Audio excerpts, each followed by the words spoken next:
கோடான கோடி மக்களின் மனம் கவர்ந்த நம் புதுயுகத்தின் பிரம்மாண்ட குடும்பத்திற்கு இனிய காலை வணக்கங்கள். ஈசனே சிவகாமி நேசனே, என்ற தில்லை வாழ் நடராஜனே. ஈசனின் பொற்பாதங்களை போற்றி வணங்கி இன்றைய நிகழ்ச்சிக்குள் அடியெடுத்து வைப்போம்.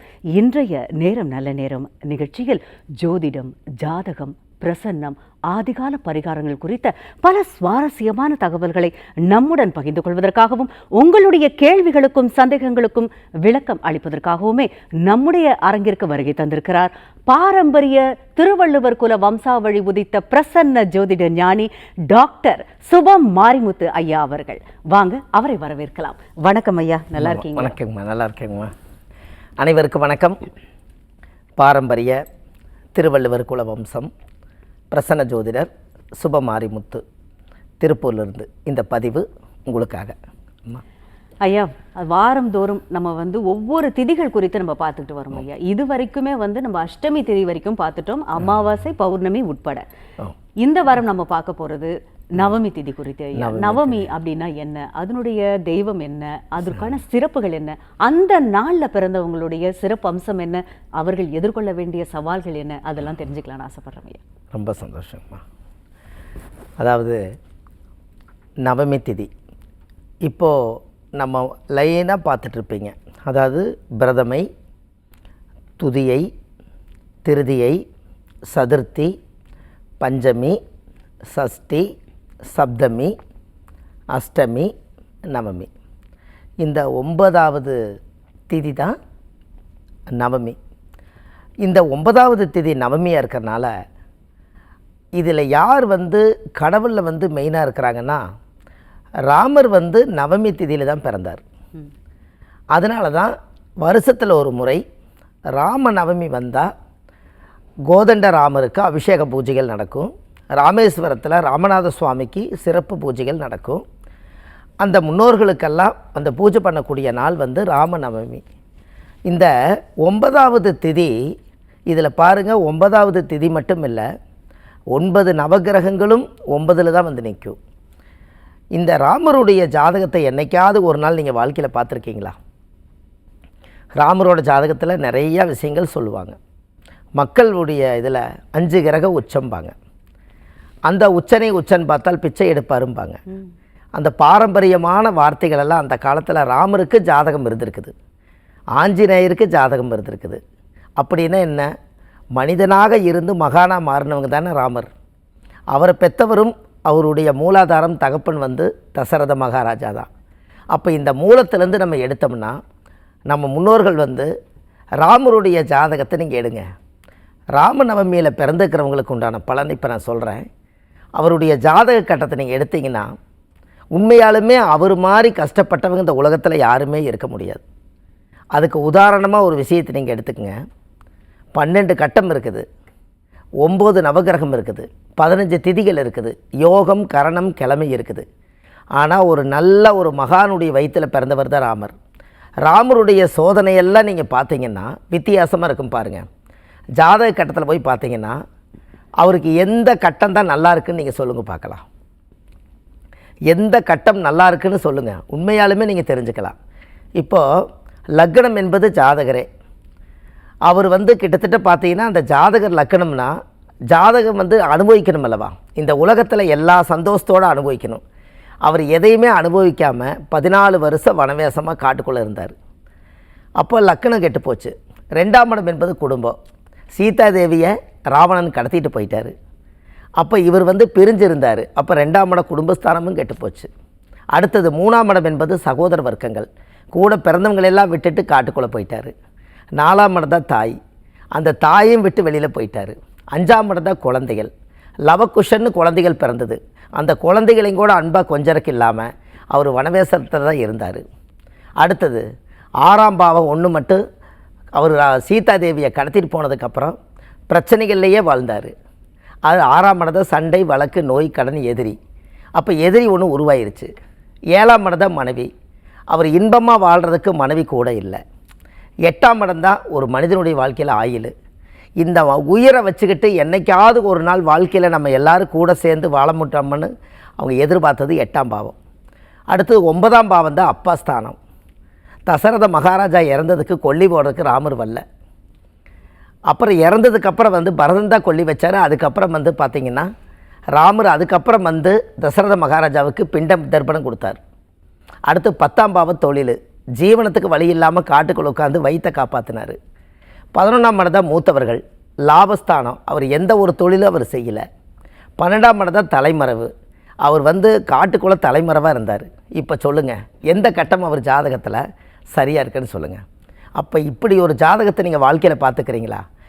ஏன் இந்த காலத்தில் நாம் கஷ்டம்னு ஒன்று வந்தால் கடவுளை ஏன் நம்ம நினைக்கிறோம்னா, நம்மளுக்கு உணர்றதுக்கு யார் ஆறுதல் சொல்கிறது கொஞ்ச நாளைக்கு சொல்லுவாங்க. அதுக்கப்புறம் அவருக்கே ஒரு பிரச்சனை வந்துருச்சுன்னா ஆறுதலும் மாறுதலும் இல்லைன்னா நம்ம தான் உணர்ந்துக்கணுங்கிறதுக்காகத்தான் அந்த காலத்தில் ராமர் கஷ்டப்படலையா, அவர் திரும்பி சாதனை படைக்கலையான்னு நம்ம சொல்லி தீர்த்துக்கிறதுக்காகத்தான் அந்த காலத்தில் முன்னோர்கள் தெய்வங்களை சுற்றி காமிச்சாங்க. அப்போ ராமர் பட்ட கஷ்டத்தை விடவா நம்ம கஷ்டப்பட போகிறா, கடவுளுக்கே இவ்வளவு சோதனை இருக்குதாங்க போது நம்ம உணர்ந்துக்குவோம்.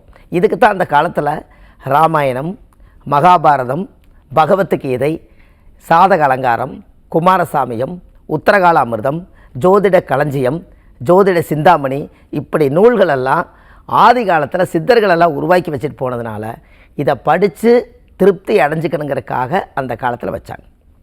சரி, இப்போ இந்த 12 கட்டத்தையும் நீங்கள் கணக்கு போட்டீங்க. இந்த 12 கட்டத்தில் எந்த கட்டம் ராமருக்கு இன்றைக்கி வரைக்கும் இயங்கிட்டு இருக்குதுன்னு உங்களுக்கு தெரியுமா? 12 ராசி நான் எல்லாமே சுற்றி வந்துட்டேன். எல்லா கட்டத்துலேயுமே இவ்வளோ பிரச்சனையோடு இருக்கிறாரு, அவர் எதுக்கு தான் அவர் பிறந்தாருன்னு ஒரு கேள்வி இருக்கல்லவா? நல்லா தெரிஞ்சுக்கங்க, உங்கள் வாழ்க்கையில் ராமருடைய ஜாதகத்தில் ஒரே ஒரு பாவகம் மட்டும்தான் அவருக்கு நல்லா வேலை செய்யுது, மற்ற பாவகம் வேலை செய்யலை. அதனால தான் அவர் அவ்வளோ கஷ்டப்பட்டார். 6ஆம் பாவம் என்பது எதிரிகள், எதிரியை அழிச்சு தான் அவர் ராமர் பட்டாபிஷேகம் நடந்தது. அப்போ 6ஆம் இடம் தான் சண்டை, வழக்கு, நீண்டகால பிரச்சனைகள், தீராத பிரச்சனை, தீராத மனநோய், இது எல்லாம் வச்சு 14 வருஷம் வனவேசத்தில் இருந்து என்னைக்காவது ஒரு நாள் ராமர், சீதாதேவி, லட்சுமணர், அனுமார் எல்லாரும் சேர்ந்து லவகுஷனோட ஒரு காலம் கண்டிப்பாக சேருவோம். நம்ம ஜாதகத்தில் 14 வருஷம் டைம் சரியில்லை, 14 வருஷம் ஊருக்குள்ளே இருந்தால் அவமானப்படுவாங்கன்னு தெரிஞ்சு தான் அவர் காட்டுக்குள்ளே தவம் இருந்து அந்த தவ கோலத்தில் உட்காந்து அவருடைய கருமாவை குறைக்க ஆரம்பித்தார். அதுக்கப்புறம் நம்மளோட கெட்ட நேரமெல்லாம் போனதுக்கப்புறம் அந்த அசுரரை வெல்றதுக்காக ராவணன் சீதாதேவியை கடத்திட்டு போனதை இலங்கையில் போய் ராமர் எல்லாத்தையும் அழித்து தன்னுடைய மனைவி சீதாதேவியை மீட்டெடுத்துட்டு வந்தார். அப்போ இவர்கிட்ட என்ன இருந்ததுன்னா, சண்டை போடக்கூடிய 6ஆம் இடம் எதிரிகளை எதுக்கக்கூடிய சக்தி, அதில் வின் பண்ணதுனால தான் ராமர் ராவணன் யார், 9 நவகிரகத்தை படிக்கட்டை அடுக்கி வச்சு அதுக்கு மேலே உட்கார்ந்து தீர்ப்பு சொல்லக்கூடியவர் ராவணன். அப்பேற்பட்ட ராவணன் சிவன் பக்தர். இந்த சிவன் பக்தரை இவர் போய் தன்னுடைய மனைவிக்காக ராவணனை கொன்னார். இந்த ராவணனை கொன்னதுனால இவருக்கு என்ன சக்தி இழந்தார்னா, இவர் உடம்பில் இருக்கக்கூடிய எல்லா தெய்வ சக்தியும் இழந்து ராமருக்கே பிரம்மகத்தி தோஷம் பிடிச்சிருச்சு. இந்த ராமருக்கு பிரம்மகத்தி தோஷம் பிடிச்சதுனால விஜயாவதியில் இருக்கக்கூடிய விஸ்வாமுத்திரர் தான் குடும்ப ஜோதிடர். ஜாதகத்தில் இழந்த சக்தியெல்லாம் மீட்டெடுக்கக்கூடியவர் திருநெல்வேலி மாவட்டம் கூடங்குளம் விஜயாவதி விஸ்வாமுத்திரர். அந்த இடத்துல போய்த்தான் ராவணனை கொன்னதுனால விஜயாவதி விஸ்வாமுத்திர கோயிலில் போய் அவர் நவக்கலச பூஜை பண்ணி விஸ்வாமுத்திர எடுத்து தீர்த்தம் எடுத்து அவர் தலையில் ஊற்றுறதுக்கப்புறம் ராமருக்கு பிரம்மகத்தி தோஷம் நிவர்த்தியாச்சு. அதுக்கப்புறம்தான் இழந்த சக்தி மீட்டெடுத்ததில் மனைவியை இழந்தார், திரும்ப கிடச்சது. அதுக்கடுத்தது தன்னுடைய அப்பாவுக்கு திதி கொடுக்காமல் போனார், திதி கொடுத்தாரு. அதுக்கடுத்தது நம்ம முன்னோர்கள் எல்லாத்துக்கும் இவ்வளோ ஒரு நன்மைகள் செஞ்சு இழந்த சக்தியெல்லாம் மீட்டெடுத்ததுக்கப்புறம் ராமருக்கு பட்டாபிஷேகம் நடந்தது. அப்போது இதிலேருந்து என்ன தெரியுதுங்க, நம்ம ஜாதகத்தில் யாருக்கெல்லாம் எதிரி தொல்லைகள் இருக்கிறதோ, ராம நவமியில் நவமி திதியில் யார் நீங்கள் பிறந்திருக்கிறீங்களோ, உங்களுக்கு எப்பவுமே பிரச்சனைகள் அதிகமாக இருக்குதுன்னா எதிரி அழிக்கக்கூடிய சக்தி ராமருக்கு இருக்குது. அப்போ நீங்கள் எப்பவுமே ராமர் கோயிலில் போய் சாமிக்கு தேங்காய் பழம், பூ மாலை, கல்கண்டு வாங்கி அர்ச்சனை பண்ணி அந்த ஜாதகத்தை கொண்டு போய் வச்சு யார் எதிரியாக இருக்காங்களோ அவங்க பேரை ராமர்கிட்ட சொல்லி நீங்கள் ஒரு போராடி ஒரு தேங்காய் பழத்தை உடைச்சி சாமி கும்பிட்டு வந்தால் உங்களோட வாழ்க்கையிலேயே எதிரிகளுடைய தொல்லைகள் வராது. அப்போ நவமி திதியில் யாராவது ஒருத்தர் பிறந்தால் 9வது திதி அதுதான். யாருக்கு சுற்றி வீட்டை சுற்றி எதிரிகள் இருந்தாலும் ராமர்கிட்ட மட்டும் அவர் பவர் இருக்கிறனால எப்பேற்பட்ட ராவணனுடைய எதிரியை அழித்து வெற்றி கொண்டாரா இல்லையா? அப்போ யாருக்கிட்ட ஜாதகத்தில் பவர் இருக்குன்னா, ஒரு ஜாதக கட்டத்தில் ராமருடைய ஜாதகத்தில் 12 கட்டத்தில் 6ஆம் பாவம் மட்டும்தான் வாழ்க்கையில் வெற்றி. அப்போ மீதி எல்லாம் வாழ்க்கையில் தோத்தார், எதிரியை மட்டும் ஜெயித்தார். அதனால் கண்டிப்பாக நவமி தேதியில் பிறந்திருக்கிறவங்க ராமர் கோயிலில் போய் வழிபாடு பண்ணிட்டு வாங்க. நவமி தேதி தோசை நிவர்த்தியாகும். நன்றிங்க ஐயா. அற்புதமாக சொல்லியிருந்தீங்க. ராமர் அவருடைய ஜாதகம் இப்படி இருந்தது. அதாவது எவ்வளோ சோதனைகள் இருந்தாலும் தைரியஸ்தானம், அதாவது தைரியலட்சுமி நம்மக்கிட்ட இருந்தால் எல்லாத்தையுமே நம்ம மீட்டு கொண்டு வந்துடலாம்னு ரொம்ப அற்புதமாக சொல்லியிருந்தீங்க. அது குறித்து மேலும் கண்டிப்பாங்கம்மா. அதாவது வாழ்க்கையில் இந்த பிறவியில் ஒரு தாயுடைய கருவறையில் இருந்து நிறைவோ குறைவோ இந்த பூலோகத்துக்கு நீங்கள் எல்லோரும் வந்துட்டீங்க. ரொம்ப சந்தோஷம், வரவேற்கலாம்.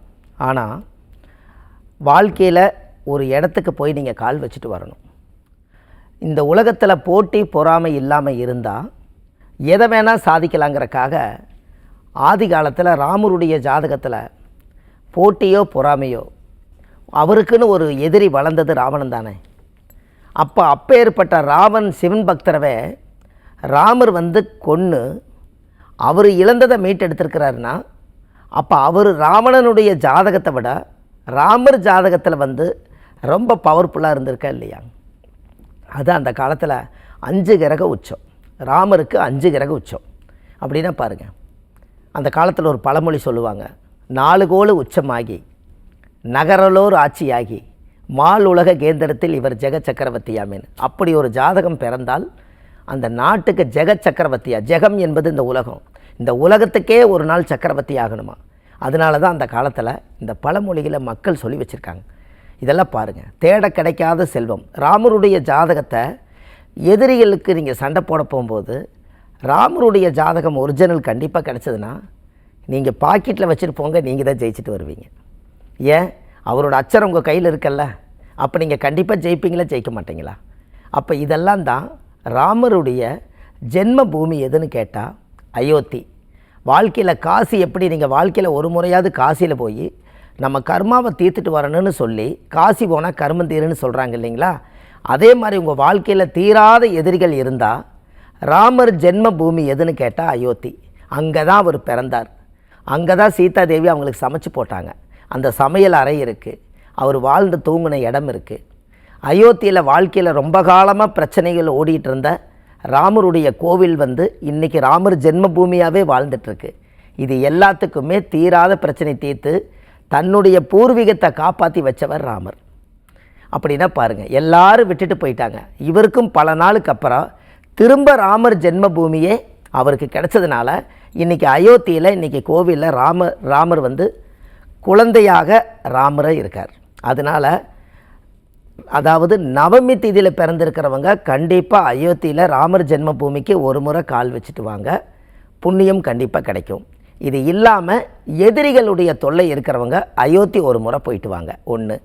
2வது, ராமரை வந்து வீட்டில் வழிபாடு பண்ணுனா இவ்வளவு கஷ்டத்தை எல்லாம் தாண்டி அத்தனை சோதனைக்கு அப்புறம் இவர் சாதனை பண்ணினவர் ராமர். அதனால் கண்டிப்பாக வாழ்க்கையில் ராமருடைய ஜாதகத்தை தினந்தோறும் நீங்கள் கையில் வச்சுருந்தாலோ, இல்லை அதை பிரேம் பண்ணி வச்சுருந்தாலோ, இல்லை அவர் ஜாதக மனப்பாடத்தில் இருந்தாலோ நீங்கள் வெற்றியாக போகிறீங்க. இதெல்லாம் வாழ்க்கையில் தெரிஞ்சிக்க வேண்டிய விஷயம். அதனால் ராமர் ஜென்ம பூமிக்கு போய் உங்கள் ஜாதகத்தை வச்சு நீங்கள் பூஜை பண்ணிட்டு வாங்க, நீங்கள் அசுர வளர்ச்சிக்கு வருவீங்க. நன்றிங்கம்மா. அற்புதம் ஐயா. ஒரு நேயர்கிட்ட பேசலாம். வணக்கம். நேரம் நல்ல நேரம். யார் பேசுறீங்க? ஹலோ, வணக்கம்மா. நான் ஈரோட்ல இருந்து பேசுறேங்க. நல்லதுமா. யாருக்காகமா கேட்க போறீங்க? எங்க பொண்ணு திருமணத்துக்காக கேக்குறேங்கம்மா. சரிங்கம்மா. உங்க மகளுடைய ராசி, நட்சத்திரம், லக்னம், வயதெல்லாம் சொல்லிடுங்கம்மா. விருச்சிக ராசிங்க, அனுசம் 4ஆம் பாதம், துலாம் லக்னங்க, வயசு 24 முடிஞ்சு 25 ஆயிடுச்சுங்க. ஓகேம்மா. என்ன கேள்விமா? திருமணத்துக்காக. கண்டிப்பாம்மா. நீங்க ஐயா கிட்ட பேசுங்கம்மா. சரிங்கம்மா. அம்மா வணக்கங்க. வணக்கம் சார். உங்க நிகழ்ச்சியை நாங்கள் பார்த்துக்கிட்டே இருக்கிறோங்க சார். ரொம்ப சந்தோஷங்கம்மா. அதாவது அனுச சொல்லுங்கம்மா. சார், திருமணத்துக்காக கேட்குறேங்க சார், எப்படி வாழ்க்கை அமையும் அப்படின்னு. கண்டிப்பாங்க. அனுச நட்சத்திரம் 4ஆம் பாதத்தில் பிறந்திருக்கிறாங்க. அவங்க வந்து விருச்சிக ராசியில் பிறந்திருக்காங்க. இந்த அனுச நட்சத்திரம்னாலே பனைமரம் தான். வாழ்க்கையில் ஒரு விஷயத்தை நல்லா தெரிஞ்சுக்குங்க. அனுசம்னா பனைமரம். யாரெல்லாம் அனுச நட்சத்திரத்தில் பிறந்திருக்காங்களோ அவங்க உயிரை காப்பாற்றக்கூடிய ஒரே நட்சத்திரம் அனுசம். அதனால தான் அனுச நட்சத்திரத்தில் பிறந்திருக்கிறவங்க சனி மகாதிசையில் பிறந்திருப்பீங்க. ஆயுள்காரகன் யாருன்னு கேட்டால் சனி பகவான். அதனால் பனைமரம் எங்கே தனியாக இருக்குதோ ஒத்தை பனைமரம், அந்த மரத்துக்கு ஆயிலி அதாவது அனுச நட்சத்திரத்தன்னைக்கு அல்லது சனிக்கிழமை அன்னைக்கு அதுக்கு ஒரு பொங்கல் வச்சு அந்த பனைமரத்துக்கு படைச்சி நீங்கள் அந்த பனைமரத்தை ஒரு 7 முறை சுற்றி அனுச நட்சத்திரத்தில் பிறந்த சனி பகவானே, இந்த பனைமரம் அனுசமாக இருக்கிறனால இந்த பனைமரத்தை 7 முறை தொட்டு கும்பிட்டு தீபம் போட்டு கற்பூரம் பொருத்தி தேங்காவில் உடச்சி வச்சு பூஜை பண்ணி பனைமரத்துக்கு சக்கரை பொங்கல் வச்சு பூஜை பண்ணி சாமி கும்பிட்டு வந்தீங்கன்னா சீக்கிரமாக அனுச நட்சத்திரக்காரர்களுக்கு கல்யாணம் நடக்கும். நன்றிங்கம்மா. அழைத்ததற்கு நன்றிம்மா. வணக்கம், நேரம் நல்ல நேரம். யார் பேசுறீங்க? வணக்கம், இணைப்புல தான் இருக்கீங்க, நீங்க பேசலாம். வணக்கம் ஐயா. நீங்க பேசும்போது ஒன்று சொல்லியிருந்தீங்க, அதாவது ராமருடைய ஜாதகத்தை நம்ம வச்சு வீட்டில் வச்சு வணங்கினா அதனுடைய இது நம்மளுடைய சவால்கள்லாம் தீரும் அப்படிங்கிற மாதிரி சொல்லியிருந்தீங்க. இன்னொன்று டவுட் என்னன்னா, ராமருடைய பட்டாபிஷேக படம் அப்படின்னு சொல்றாங்க. இது ரெண்டுத்துல எது ரொம்ப உச்சிதமா இருக்கும், வழிபாட்டுக்கு சிறந்தது அப்படின்னு நீங்க சொல்றீங்க? ஆமாங்க. மானசீகமாக கூட இருந்த ஒரே நண்பர் யாருன்னு கேட்டீங்கன்னா மூல நட்சத்திரத்தில் பிறந்த ஆஞ்சநேயர். ராமர் பட்டாபிஷேகத்தை நம்ம வீட்டில் வச்சு கும்பிட்டா என்ன ஒரு புண்ணியன்னு கேட்டிங்கன்னா, நாட்டில் எல்லா போராட்டத்தையும் வென்றதுக்கு அப்புறம்தான் ராமருக்கு முடிசூடி பட்டாபிஷேகம் பண்ணி நாடை திரும்ப பெற்றதுனால பட்டாபிஷேகம் நடந்தது. அதனால் பட்டாபிஷேக படம் வச்சு கும்பிட்றது புண்ணியங்க. ஓ, நல்லது சார். அதோடு இல்லாமல் இப்போ எல்லாருக்குமே இந்த பிரச்சனைகள், அதாவது எதிரியை வெல்லணும் அப்படிங்கிற ஒரு ஆசை எல்லாருக்குமே இருக்க தான் செய்யுது. அது நியாயமான ஆசை இருந்தால்தான் அப்படின்னு பண்ண முடியுமா? சில பேர்லாம் பார்த்தீங்கன்னா சும்மாவே எல்லாரையுமே எதிரியாக நினைப்பாங்க இல்லையா? அவங்கெல்லாம் கூட இந்த மாதிரி போய் ஜெயிக்கிறதுக்கான வாய்ப்பு இருக்குங்களா ஐயா? அதை கொஞ்சம் தெளிவுபடுத்தணும். நீங்கள் ஒரு செவத்தில் ஒரு பந்தெடுத்து அடிச்சிங்கன்னா எங்கே வருங்க? திருப்பி நம்ம மேலே தான். அப்போ காரணத்தோடு தானே பந்தெடுத்து அடிக்கணும் இல்லைங்களா? ஒருத்தருக்கு போட்டி இருக்குதுன்னா போன ஜென்மத்தினுடைய பகையை இந்த ஜென்மத்தில் தீர்த்துக்கிறதுக்காகத்தான் பிறவி எடுத்து வந்திருப்போம்.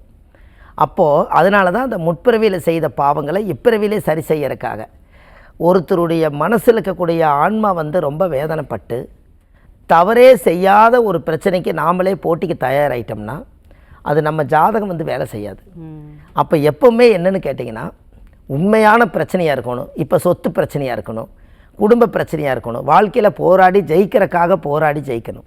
அதனால் எப்போவுமே போட்டி பொறாமை எல்லாத்தையும் தாண்டி நீங்கள் இந்த உலகத்தில் பிறவி எடுத்து எதை சாதிக்கிறதுக்காக இந்த பிறவி எடுத்தீங்களோ அந்த நேர்கோட்டில் நின்னா உங்களோட வெற்றியும் தோல்வியும் அதையும் தாண்டி இந்த பிரபஞ்ச சக்தி உங்களை நல்லபடியாக இந்த பூமியில் வாழ வைக்கும். ஐயா, நேயர்கள்கிட்ட பேசலாம். வணக்கம், நேரம் நல்ல நேரம். யார் பேசுறீங்க? ஹலோ, வணக்கம்ங்க. எங்கேருந்து பேசுறீங்க? திருநெல்வேலியிலிருந்து பேசுறேங்க. நல்லது சார். யாருக்காக சார் கேட்க போறீங்க? எனக்கு உங்களுடைய வயது, ராசி, நட்சத்திரம், லக்னம் இதெல்லாம் சொல்லிடுங்க சார். என்னோட ஏஜ் 40 ஆகுதுங்க. எனக்கு விருச்சிக ராசி, கேட்ட நட்சத்திரம், மிருக லக்னம். Okay sir. என்ன கேள்விங்க சார்? அப்பதான் ஒர்க் பண்ணிட்டு இருக்கேன். இந்தியாவுக்கே வரலாமா இல்ல அங்கேயே தான் வேலை கிடைக்குமா? ஓ, வெளிநாட்டுல இருந்து திருப்பி நம்ம இந்தியாவுக்கு வர முடியுமா அப்படிங்கிற கேள்வி இல்லைங்களா? நீங்க ஐயா கிட்ட பேசுங்க சார். ஐயா வணக்கம் ஐயா. கேட்ட நட்சத்திரம் விருச்சிக ராசியில் பிறந்திருக்கீங்க, மிதுன லக்னம். மீன லக்னத்தில் கேட்ட நட்சத்திரம் விருச்சிக ராசி, வெளிநாட்டில் இருக்கிறீங்க, இந்தியாவுக்கு வரலாமான்னு உங்களோட கேள்வி அதானங்க ஐயா? இப்போ நீங்கள் இருக்கிறது அபுதாபியில். இப்போ நான் லீவுக்கு வந்திருக்கேங்க. அபுதாபியில் வேலை பார்த்துருக்கேன். ஆனால் இந்தியாவுக்கு வரணும்னு உங்களுக்கு எண்ணம் இருக்குது என்னங்க ஐயா? அதான் இதுக்கு நீங்கள் என்னென்னா, இந்த கேட்ட நட்சத்திரம் விருச்சிக ராசியில் ஒருத்தர் பிறந்தாங்கன்னா பெற்ற தாய் தந்தைகள் செய்ய வேண்டிய கடமை என்ன அப்படின்னா, அதாவது ஊரில் தேர் இழுப்பாங்க, சாமியை மேலே வச்சு வடகம் பிடிச்சி தேர் இழுப்பாங்க. என்னுடைய மகன் நல்லபடியாக இந்தியாவுக்கு வந்துடணும்னு சொல்லி அந்த தேரை இழுத்து நில கொண்டு சேர்த்தி எங்கிருந்து ஆரம்பித்தாங்களோ திருப்பி அந்த தேரை இழுத்து திருப்பி நிலை சேர்த்திட்டாங்கன்னா நீங்களும் இங்கிருந்து எங்கே போனீங்களோ திருப்பி அதே இடத்துக்கு கரெக்டாக வந்து சேர்ந்துருவீங்க. அதனால் இப்போ கோவில்களையெல்லாம் தேர் இழுப்பாங்க. அதை உங்களுக்கு நீங்கள் வெளிநாட்டில் இருக்கிறனால நீங்கள் அதை செய்ய முடியாது. உங்கள் ரிலேட்டிவை சம்மந்தப்பட்டது அண்ணன் தம்பியோ அல்லது தாய் தந்தை யாரோ ஒருத்தர் தேரை வடக்கு பிடிச்சி இழுக்கும்போது நீங்கள் நல்லபடியாக இந்த ஊருக்கு திரும்பி வரணும்னு சொல்லி அந்த தேரை இழுக்கும்போது ஆரம்பிக்கிற இடத்துல நீங்கள் இழுக்கணும். மறுபடி கண்டிப்பாக 1 நாள் 2 நாள் 3 நாள் ஆகி அந்த தேர் கொண்டு வந்து ஒரே இடத்துல நிலையாக சேர்த்துவாங்க. அப்போ அதே மாதிரி கொண்டு வந்து நிலை சேர்த்திட்டாங்கன்னா நீங்கள் எந்த இடத்துலேருந்து போனீங்களோ திருப்பி அதே இடத்துக்கு வந்துடுவீங்க. இதை செய்யுங்க, இந்தியாவுக்கு கண்டிப்பாக வந்துடுவீங்க. நல்லாயிருக்கும். நன்றிங்க ஐயா. அழைத்ததற்கு நன்றி சார். வணக்கம், நேரம் நல்ல நேரம். யார் பேசுகிறீங்க? ஹலோ, வணக்கம்மா. எங்கேருந்துமா பேசுகிறீங்க? ஓகேம்மா, யாருக்காகம்மா கேட்க போகிறீங்க? பையன் உங்கள் மகனுடைய ராசி, நட்சத்திரம், லக்னம், வயதெல்லாம் சொல்லிடுங்கம்மா. மகனுக்கு நீங்கள் பேசுகிறது தெளிவாக இல்லைம்மா, கொஞ்சம் நல்லா பேசுங்கம்மா. மகனுக்கு மகம் நட்சத்திரம், சிம்மராசி சிம்மராசி, லக்னம் ரத்தனம் தெரியும். தெரியலீங்களா? லக்னம் தெரிஞ்சு பேசுனீங்கன்னா இன்னும் தெளிவாக சொல்லலாம். என்ன கேள்விமா உங்களோடது? என் பையன் பேசி கட்ட உங்கள் பையனுக்கு வீடு கட்ட என்ன கேட்குறீங்கன்னு தெளிவாக தெரியல, கொஞ்சம் தெளிவாக கேளுங்கம்மா. வீடு கட்ட. ஓகே, அவங்க மகன் வந்து வீடு கட்டுறதுக்காக கேட்குறாங்க சார். அதான். ஆமாம், வணக்கங்க. அதாவது மக நட்சத்திர சிம்ம ராசியில் பிறந்திருக்கிறீங்க. வீடு கட்டுறது உங்களோட கேள்வியாக இருக்குது. இப்போ சிம்ம ராசிக்கு பொதுவாகவே வந்து ஜாதகத்தில் இப்போ சுப விரயம் பண்ணுனா இப்போ நல்லது. அதனால் கண்டிப்பாக நீங்கள் வீடு கட்டுவீங்க. சிம்மம் என்பது சூரியனோட வீடு, அதனால் சூரியன் என்பது கிழக்கு, அதனால் வடகிழக்கு திசை வச்சு வீடு கட்டுறது ரொம்ப சிறப்பு. இதுக்கு வந்து அது வந்து வீடு கட்டுறக்கு ஒரு யோகம் என்னன்னு கேட்டால், செவலூர் அதாவது பூமிநாதேஸ்வர கோயிலுக்கு கண்டிப்பாக போய் உங்கள் ஜாதகத்தை வச்சு ஒரு பூஜை பண்ணிவிட்டு அதுக்கப்புறம் வந்து வீடு கட்டுங்க. பூமிநாதேஸ்வரர்னு கூகுளில் சர்ச் பண்ணுங்கள். செவலூர் பூமிநாதேஸ்வரர். இந்த பூமாதேவி மேலே ஒரு வெயிட்டை வைக்க போகிறோம். அதுக்கு முன்னாடி கடவுள்கிட்ட போய் நீங்கள் ஒரு பர்மிஷன் வாங்கிட்டு செஞ்சால் சீக்கிரமாக வீடு கட்டி புண்ணிய அர்ச்சனம் பண்ணிடுவீங்க. நன்றிம்மா. அழைத்ததற்கு நன்றிம்மா. வணக்கம், நேரம் நல்ல நேரம். யார் பேசுகிறீங்க? ஹலோ, வணக்கம்மா. எங்கேருந்துமா பேசுகிறீங்க? ஹலோ, இணைப்பில் தான் இருக்கீங்க, நீங்கள் பேசலாமா. எங்கேருந்து பேசுகிறீங்க? ஹலோ. Okay sir. அதாவது எங்கேருந்துமா பேசுகிறீங்க? நாங்கள் ஒரே ஒரு பஜன்சாமி கோயிலேருந்து பேசுகிறோம். நல்லதுமா. யாருக்காகம்மா கேட்க போகிறீங்க? எங்க பையனுக்காண்டி கேட்கும். உங்க மகனுடைய ராசி, நட்சத்திரம், லக்னம், வயதெல்லாம் சொல்லிடுங்கம்மா. பேரு நவீன்குமார், ராசி விருச்சிக ராசி, அனுஷ நட்சத்திரம், கடக லக்னம். ஓகேம்மா, என்ன கேள்விமா? அவன் 10வது படிக்கிறான், எப்படி படிப்பா? படிப்பு குறித்து. ஓகேம்மா, எல்லாருமே விருச்சிக லக்னமா வந்திருக்கீங்க. ஆமாங்கம்மா. ஓகே, ஐயா கிட்ட பேசுங்க. அம்மா வணக்கங்க. ரொம்ப நன்றிங்க, உங்க ப்ரோக்ராம் நாங்க பாக்குறோம். சரிங்க, எல்லாமே எங்களுக்கு யூஸ்ஃபுல்லா இருக்கு. நன்றி. 10வது படிக்கிறான். சரிம்மா. அவன் வந்து அதுக்காண்டி அவன் படிப்பு எப்படி இருக்கும், அவனோட குணாதிசயங்கள்லாம் மாற்றம் அதிகமா இருக்கு. ரொம்ப சந்தோஷங்கம்மா. அதாவது 10th படிக்கிறாரு, அனுச நட்சத்திரம், விருச்சிக ராசியில் பிறந்திருக்காங்க. இவருக்கு முதல்ல என்னென்னு கேட்டிங்கன்னா, முதல்ல ஞான சக்தி. அதாவது வந்து ஆதி காலத்தில் முன்னோர்கள் சொல்லுவாங்க, ஞாபக சக்தியும் ஞான சக்தியும் அதிகமாக இருந்தால் இந்த பிரபஞ்ச சக்தியை கையாள முடியுமா. ஞான சக்தியும் ஞாபக சக்தியும் அதிகமாக இருந்தால் இந்த பிரபஞ்ச சக்தியை கையாள முடியுமா. அது யார் கையாண்டாங்கன்னா சித்தர்கள் தான். அதனால் தர்ப்பப்புல், அந்த தர்ப்பப்புல்லையே இப்போ பாய் வருது. கண்டிப்பாக தர்ப்பப்புல் பாயின்னு சொல்லி நீங்கள் கடையில் கேட்டால் கொடுக்குறாங்க. இல்லை இந்த தர்ப்பப்புல் பாய் வாங்கி பின்னி அந்த தர்ப்பப்புல் பாயில் உட்கார வச்சு கடவுள் முன்னாடி விளக்கு ஏற்றி வச்சு இந்த புத்தகத்தை எடுத்து படிங்க. ஞான சக்தியும் ஞாபக சக்தியும் அதிகமாக இருந்து அவர் பயிற்சியில் மிகப்பெரிய வெற்றி அடைவார். இதை நீங்கள் கண்டிப்பாக பண்ணிவிட்டு, அதாவது நாகப்பட்டினம் மாவட்டத்தில் கூத்தனூர் சரஸ்வதி, சரஸ்வதி என்பது நாவல வந்து உட்காரக்கூடியவர் சரஸ்வதி. கூத்தனூர் சரஸ்வதி கோயிலுக்கு கல்வி வளர்ச்சிக்காக ஒரு முறை போய் சாமிக்கு வந்து குங்கும அர்ச்சனை பண்ணி கும்பிட்டுட்டு ஜாதகத்தை வச்சு பூஜை பண்ணிட்டு வாங்கம்மா. அவர் கல்வியில் சிறந்தவராக இருப்பார். நன்றிங்க. அழைத்ததற்கு நன்றிம்மா. ஐயா, அதாவது நம்மளுடைய ஆதிகால பரிகாரங்கள் இந்த புத்தகம் குறித்து தெரிஞ்சுக்கலாம்னு ஆசைப்படுறோம் ஐயா. இதுல வந்து வள்ளுவருடைய குரல் 1330 மாதிரி இதுலயும் 1000க்கும் மேற்பட்ட பரிகாரங்கள் இருக்கு இல்லைங்களா? கண்டிப்பா. எல்லாரும் அதை அடைந்து பயனடையணும் அப்படின்னு நான் விருப்பப்படுறோம். அது குறித்து கொஞ்சம் விளக்கமா சொல்லுங்க. இது ஆதிகால பரிகார புத்தகம். இந்த புத்தகம் வந்து ஒரு பெரிய ஒரு A4 சைஸு. இதில் 1736 பரிகாரங்கள் கொண்ட மிகப்பெரிய புத்தகம். இந்த புத்தகத்தில் வந்து ஆதி காலத்தில் முன்னோர்கள் எப்படி வாழ்ந்தார்களோ அதை பற்றி எல்லாம் ஒரு 10-30 வருஷம் ஆராய்ச்சி பண்ணி இந்த புத்தகத்தை உலகத்துக்காக சமர்ப்பணம் செஞ்சுருக்கேன். இந்த புத்தகம் ஆன்லைன்லேயே கிடைக்கிது. கீழே போயிட்டு இருக்க நம்பர் கால் பண்ணினா 2 நாளில் உங்கள் கையில் கிடச்சிரும். இது இல்லாமல் நம்ம ஜோதிடம் பிரசனம் எல்லாமே நம்ம பார்க்குறோம். எங்கே பார்க்குறோன்னு கேட்டீங்கன்னா, சென்னையில் வடபழனி முருகன் கோயில் தெப்பக்குள வாசல்லையே நம்ம ஜோதிட அலுவலகம் இருக்குது. சனிக்கிழமை, ஞாயிற்றுக்கிழமை, திங்கக்கிழமை நம்ம ஜோதிடம் பார்க்குறோம். மற்ற தினங்கள் திருப்பூரில் பார்க்குறோம். இது இல்லாமல் ஜோதிட வகுப்பு நம்ம ஆரம்பிச்சிருக்கோம். முக்கியமாக ஒரு 108 பேருக்கு மட்டும் ஜோதிடம் கற்றுக் கொடுக்கலான்னு சொல்லி இப்போ வகுப்பு ஆரம்பிக்க போகிறோம். அதுக்கு வந்து பேர் கொடுக்குறவங்க கொடுக்கலாம். இதில் மெயின் சக்தி இல்லாமல் சிவன் இல்லை. அதனால் முதல் சக்தி. அதனால் பெண்களுக்கு ஒரு முக்கியத்துவம் கொடுத்து ஒரு 108 பேர் ஜோதிடமே என்னன்னு தெரியாமல் இருக்கிறவங்களுக்கு ஜோதிடம் கற்றுக் கொடுக்குறோம். இது இல்லாமல் ஆலய வழிபாடுகளுக்கு அழைச்சிட்டு போகிறோம். எல்லாத்துக்குமே முழு விவரம் தெரிஞ்சுக்கிறதுக்கு கீழே போயிட்டு இருக்க நம்பருக்கு கால் பண்ணுங்கள். கண்டிப்பாக நல்லதே நடக்கும் என்று சொல்லி பாரம்பரிய திருவள்ளுவர் குலவம்சம் பிரசன்ன ஜோதிடர் சுப மாரிமுத்து வாழ்வது ஒரு முறை வாழ்த்தட்டும் தலைமுறை. நன்றி, வணக்கம். வந்து பகிர்ந்து கொண்டமைக்கு நன்றி ஐயா. இந்நிகழ்ச்சியை பார்த்துக் கொண்டிருக்கும் அத்துணை பேருக்கும் இந்நாள் இனிய நாளாக அமையட்டும். புது யுகத்துடன் இணைந்திருங்கள், மகிழ்ந்திருங்கள். மீண்டும் சந்திப்போம். நன்றி, வணக்கம்.